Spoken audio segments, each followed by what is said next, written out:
Hello student, welcome back my new video. तो student, इस video में मैं आप लोगों को बताने वाला हूँ क्लास 10 हिंदी का एक बहुत ही महत्वपूर्ण जीवन परिचय, जो कि ये जीवन परिचय बोर्ड एग्जाम में हर साल आता है। अगर आप लोग इसको देख लिए ना तो आप लोग को बोर्ड एग्जाम में यहाँ से 5 नंबर कंफर्म हो जाएंगे। और ये जो जीवन परिचय है इतना मैं सिंपल तरीके से लिख करके लाया हूँ कि अगर आप लोग एक बार इसको पढ़ लिए ना तो आप लोग को दिमाग में बैठ जाएगा, ठीक है ना, क्योंकि मैं इतना सिंपल तरीके से लिखा हूँ कि एक बार में आप लोग को याद हो जाएगा। तो बिना कोई देर के चलिए हम लोग वीडियो को स्टार्ट करते हैं। तो सबसे पहले यहाँ पर देखिए, ये जो जीवन परिचय है ये है आचार्य रामचंद्र शुक्ल जी का। ये जो जीवन परिचय है आप लोगों को मित्रता चैप्टर से है और उसका राइटर है आचार्य रामचंद्र शुक्ल जी, और उन्हीं का ये जीवन परिचय है। अगर आप लोग इसको देख लेते हैं ना तो मैं 100% बोल रहा हूँ कि आप लोग को एक बार में ही समझ में आ जाएगा। तो देखिए, सबसे पहले हम लोग को जीवन परिचय लिखने का जो सही तरीका होता है वो क्या होता है।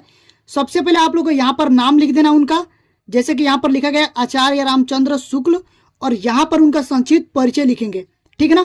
और एक डब्बा बनाना है जैसे कि मैं यहाँ पर बनाया हूँ, ठीक उसी प्रकार से उसमें आप लोगों को उनका एक संक्षिप्त परिचय दे देना है, जैसा कि यहाँ पर लिखा गया है। देख लीजिए, यहाँ पर लिखेंगे नाम में लिखना आचार्य रामचंद्र शुक्ल। नाम जो लिखिएगा ना वो ब्लैक पेन से हेडिंग बना के लिखिएगा, ठीक है ना। उसके बाद पिता का नाम लिखेंगे तो ब्लैक पेन से हेडिंग बना के, जन्म स्थान ब्लैक पेन से हेडिंग बनाएंगे, जन्म सन, मृत्यु सन और रचना। उसके बाद से जो भी लिखना है वो ब्लू पेन से लिखना है, जैसे कि पिता का नाम लिखे हैं चंद्रबली शुक्ल, जन्म स्थान अगोना बस्ती, ठीक है ना। अगर आप लोग चाहते हो तो यहाँ पर बस्ती जिला भी लिख सकते हैं, लेकिन ये भी लिखेंगे तो सही है, ठीक है ना। उसके बाद लिखेंगे जन्म सन सन 1884 ईस्वी में उनका जन्म हुआ था, तो लिख देंगे यहाँ पर सन 1884 ईस्वी। मृत्यु हुआ था उनका 1941 ईस्वी, यहाँ पर हम लोग लिखेंगे सन 1941 ईस्वी। उसके बाद रचना में लिख देंगे, देखो इसमें पूछा है कि प्रमुख रचना लिखने के लिए एक प्रमुख रचना लिखिए, लेकिन मैं आप लोग यहाँ पर 3 बताया हूँ, जो आप लोग को अच्छा लगे एक लिख दीजिएगा, ठीक है ना।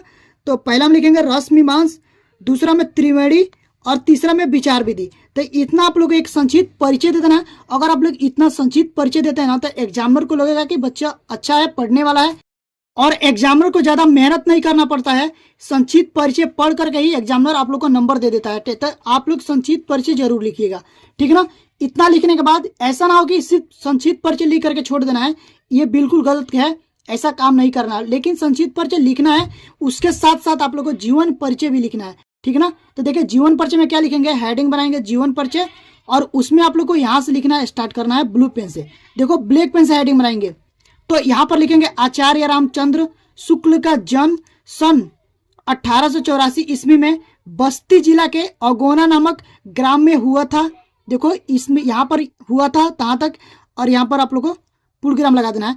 अब देखिए, यहाँ पर जो यहाँ पर मेन पॉइंट है ना, मेन कीवर्ड है, उसको आप लोग को हाईलाइट करना है ब्लैक पेन से, जैसा कि जन्म सन है और गांव का नाम है अगोना, उसको भी ब्लैक पेन से।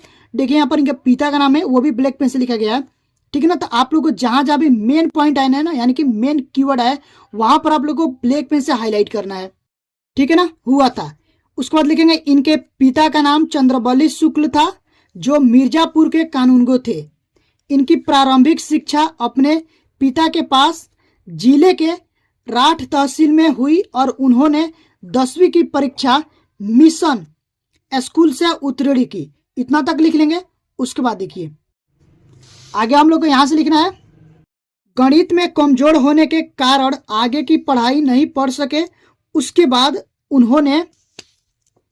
उन्होंने इंटर की शिक्षा इलाहाबाद से ली, परंतु परीक्षा से पहले विद्यालय छूट गया। इसके बाद उन्होंने मिर्जापुर के मिशन स्कूल में नौकरी प्रारंभ कर दी, ठीक है ना। इतना लिख लेंगे। उसके बाद देखिए लिखिएगा, परंतु यह नौकरी उनके स्वभाव के अनुकूल नहीं था, इसलिए लिख दीजिएगा। इसलिए फिर उतना लिखेंगे तो भी चलेगा, नहीं लिखेंगे तो भी।